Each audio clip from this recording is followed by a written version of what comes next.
Hello student, आज हम सीखेंगे नॉन होमोजीनियस इक्वेशन। अभी हमने रैंक फाइंड करना सीखा। तो जैसे non homogeneous equation A x equal to B, okay, A x equal to B की फॉर्म में जिस इक्वेशन को लिखते हैं उसको हम कहते हैं नॉन होमोजीनियस इक्वेशन। अब नॉन होमोजीनियस इक्वेशन में हम बोलेंगे या तो इक्वेशन के आंसर आएंगे या आंसर नहीं आएंगे। पहला कंडीशन, या तो इक्वेशन क्या होगी स्टूडेंट, कंसिस्ट होगी, और या तो इनकंसिस्ट होगी। कंसिस्ट मतलब उसका आंसर पॉसिबल है, और इनकंसिस्ट मतलब उसका आंसर पॉसिबल नहीं है। तो कंसिस्ट दो तरीके से हम देख सकते हैं। जब या तो आंसर यूनिक सॉल्यूशन आएगा, यूनिक सॉल्यूशन, ओके स्टूडेंट, या तो आंसर यूनिक सॉल्यूशन आएगा। उसका जो भी हम इक्वेशन लेंगे, जो भी हम साइमल्टेनियस इक्वेशन को सॉल्व करेंगे, तो हम देखेंगे कि उनका यूनिक सॉल्यूशन आए। और या तो उसका ऐसे भी हो सकता है कि many solution, infinite number of solution आ जाए, तो भी वो क्या होगी, कंसिस्ट होगी, इनफाइनाइट नंबर ऑफ सॉल्यूशन आ जाए। और इनकंसिस्ट कब होगी student, in equation is inconsist when no solution, क्या है, कोई भी सॉल्यूशन ना आए तो उसको कहते हैं इनकंसिस्ट। अब हम रैंक की हेल्प से कैसे पता लगाएं कि कोई भी इक्वेशन जिनको हम सॉल्व कर रहे हैं, these solution of these equation are unique solution और infinite solution और inconsist या no solution। तो हम देखेंगे, आपको पता है कि एक रैंक फाइंड करने के लिए हमने जब ए एक्स इक्वल टू बी लिया, तो हम तो पहले एक ए का कोफिशिएंट मैट्रिक्स बना लेते हैं, ओके। तो एक होता है ऑगमेंटेड मैट्रिक्स, उसको हम लिखते हैं, उसमें क्या है, ए और बी दोनों के कोफिशिएंट आ जाते हैं, उसको कहते हैं हम ऑगमेंटेड मैट्रिक्स। तो हम अब यूनिक सॉल्यूशन की बात करेंगे। यूनिक सॉल्यूशन कब होगा स्टूडेंट, यूनिक सॉल्यूशन होगा जब rank of augmented matrix equal to matrix equal to आ जाए रैंक ऑफ ए, ओके, और ये दोनों इक्वल आ जाए नंबर ऑफ अननोन वेरिएबल। मतलब इससे क्या समझे आप, number of unknown variable means जितने भी एक्स वाई जेड आपको फाइंड करने, अगर कोई इक्वेशंस ऐसी दे रखी हैं कि हमारे को 3 वेरिएबल एक्स वाई और जेड की वैल्यू फाइंड करनी है, तो अगर ऑगमेंटेड मैट्रिक्स का रैंक भी 3 आए, रैंक ऑफ ए भी 3 आए, और नंबर ऑफ अननोन वेरिएबल भी 3 आए, तो इसका मतलब आंसर यूनिक आएगा। एक्स की भी वैल्यू 1 आएगी, वाई की भी वैल्यू 1 आएगी, और जेड की भी वैल्यू सिंगल आएगी, ओके। दूसरा है जो कंसिस्ट होता है, वो होता है इनफाइनाइट सॉल्यूशन। इनफाइनाइट सॉल्यूशन, तो इनफाइनाइट सॉल्यूशन क्या होता है स्टूडेंट, जब rank of augmented matrix equal to तो हो ए के, ऑगमेंटेड मैट्रिक्स आपको पता है जो ए और बी के कोफिशिएंट को मिला के जो मैट्रिक्स बना है, rank of augmented matrix equal to आए रैंक ऑफ ए के, लेकिन इन दोनों का जो रैंक है वो कम हो किससे, नंबर ऑफ अननोन वेरिएबल से, नंबर ऑफ अननोन वेरिएबल से। जैसे मैं आपको बोलूं कि एक इक्वेशन एक्स वाई जेड की फॉर्म में है और उसमें 3 अननोन वेरिएबल हैं, तो जो रैंक ऑफ ऑगमेंटेड मैट्रिक्स भी 3 से कम आ जाए, रैंक जितना ऑगमेंटेड मैट्रिक्स का रैंक है उतना ही रैंक ए का आए, लेकिन जो दोनों का रैंक है वो नंबर ऑफ अननोन यानी 3 से कम आए, तो उस जो सॉल्यूशन आएगा that is infinite solution, okay student. और अगर तीसरा केस है नो सॉल्यूशन, तो नो सॉल्यूशन की कंडीशन कब आएगी स्टूडेंट? सीधी सी बात है, when rank of augmented matrix not equal to augmented matrix not equal to rank of A. Okay, जब ऑगमेंटेड मैट्रिक्स का जो रैंक आए वो रैंक ए के ही इक्वल ना आए तो उस कंडीशन में नो सॉल्यूशन की कंडीशन होगी। ओके स्टूडेंट, तो मैं इसको एक बार रिपीट करूंगा। सबसे पहले मैंने बोला कि जो नॉन होमोजीनियस इक्वेशन है ए एक्स इक्वल टू बी की फॉर्म में जो इक्वेशन है उसके क्या है, या तो वो कंसिस्ट होगी या वो इनकंसिस्ट होगी। कंसिस्ट मतलब या उसका सॉल्व हो पाएगी, इनकंसिस्ट मतलब या वो सॉल्व नहीं हो पाएगी, उसके आंसर पॉसिबल नहीं है। कंसिस्ट दो तरीके से हो सकती है, या तो उसका सिंगल आंसर आए, यूनिक सॉल्यूशन आए, और या तो उसके इनफाइनाइट सॉल्यूशन आए, या तो यूनिक सॉल्यूशन आए या इनफाइनाइट सॉल्यूशन आए। आप समझ रहे हैं स्टूडेंट? इनफाइनाइट सॉल्यूशन आए, और इनकंसिस्ट होगी जब उसका नो सॉल्यूशन आए, यानी कि कोई भी आंसर पॉसिबल ना हो। और इसके जो यूनिक सॉल्यूशन है वो कब होगा? जब जो रैंक ऑफ ऑगमेंटेड मैट्रिक्स बना होगा वो इक्वल टू होगा रैंक ऑफ ए के, और दोनों इक्वल होंगे नंबर ऑफ अननोन वेरिएबल के। ओके स्टूडेंट, अननोन वेरिएबल मतलब जितने हमें अननोन वेरिएबल दिए हो एक्स वाई जेड, ठीक है, तब तो यूनिक सॉल्यूशन होगा। When rank of augmented matrix is equal to rank of A, but rank of augmented matrix and rank of matrix A. तो ये इनफाइनाइट इनकंसिस्ट कब होगा, नो सॉल्यूशन कब आएगा? जब rank of augmented matrix is not equal to rank of A, तब inconsist आएगा। और इनफाइनाइट सॉल्यूशन कब आएगा? जब rank of augmented matrix is rank of A, but both rank of augmented matrix and as well as rank of A will be less than number of unknown variable. That condition ये होगा infinite solution. अब हम कुछ questions को solve करके देखते हैं जिससे आपको ये क्लियर हो जाएगा।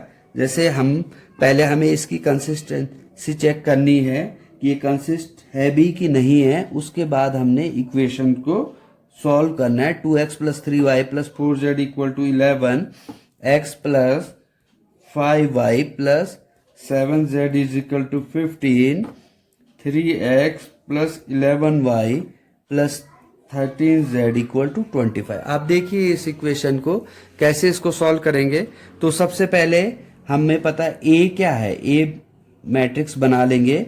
Coefficient matrix 2 1 3 3 5 11 4 7 and 13। ओके, और ऑगमेंटेड मैट्रिक्स क्या होगा स्टूडेंट? ए और बी के कोफिशिएंट मैट्रिक्स से बना 2 1 3 3 5 11 4 7 13 11 15 25। ओके, अब हम इसका सबसे पहले हम रैंक फाइंड करते हैं, इसको सॉल्व करने की कोशिश करते हैं स्टूडेंट।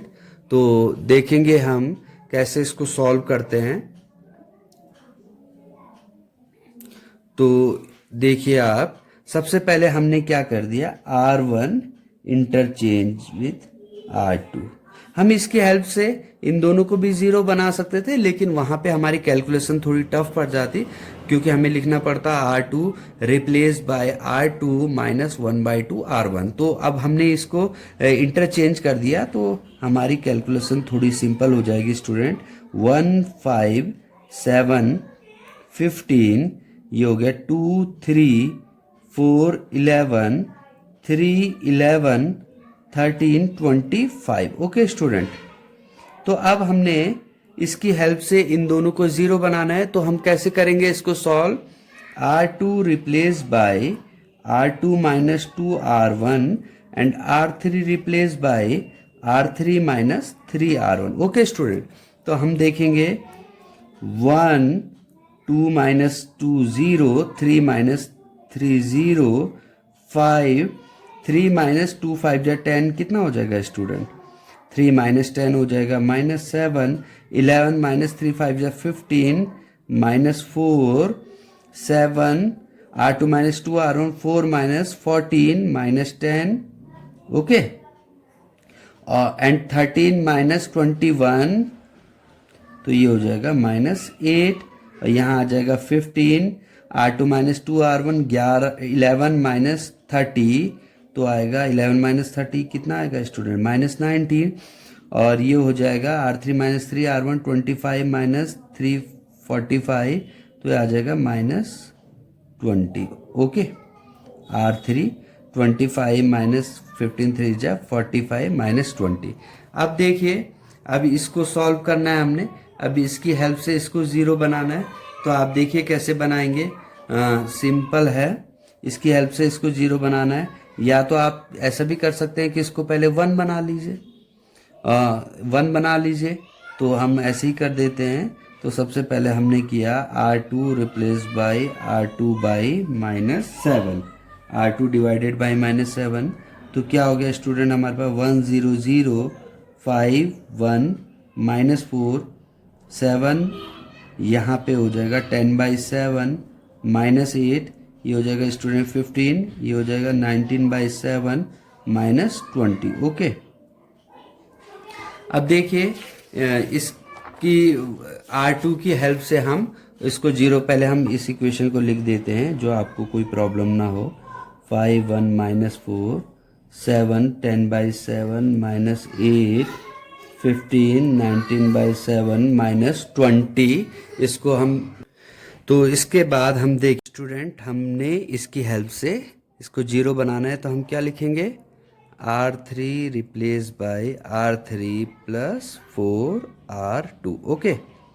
तो 1 0 0 5 1 0 7 10/7 and it become -8 plus 4 into 10/7 -56 plus 40/7, तो कितना आ जाएगा स्टूडेंट ये, देन -56 plus 40/7 -16/7, ओके, और third it become 15 19/7 and -20 plus 4 19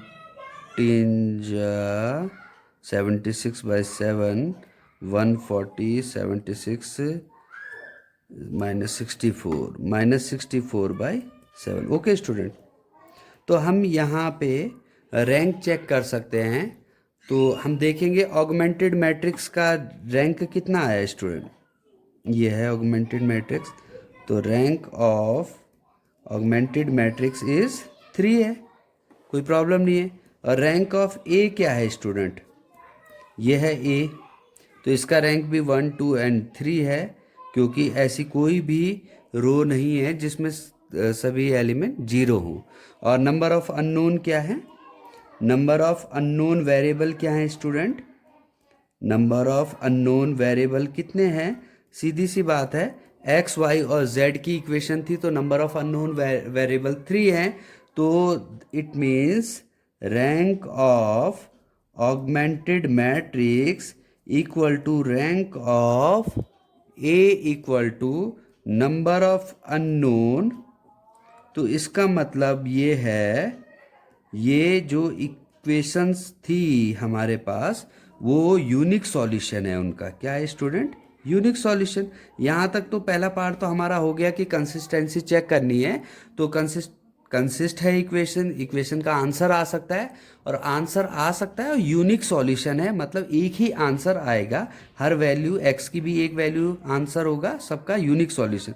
अब इसको हम फाइंड करेंगे स्टूडेंट, तो हमने लिखा 1 5 7 0 1 10/7 0 0 -16/7, और हमारे पास 3 वेरिएबल थे एक्स वाई जेड, और ये आ गया स्टूडेंट 15 19/7 -64/7, ओके।